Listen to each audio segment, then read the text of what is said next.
সাবধান সামনে তাজা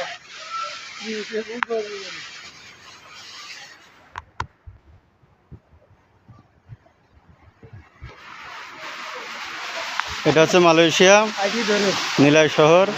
এই রাস্তাটা অত্যন্ত ঝুঁকিপূর্ণ একটি রাস্তা, তারপরেও আমরা এখানে ঝর্ণা দেখতে আসছি। আসলে কষ্টের মাঝেই সুখ আছে। এই দেখুন ঝর্ণাগুলো, অনেক সুন্দর প্রাকৃতিক একটি দৃশ্য, আল্লাহর রহমত।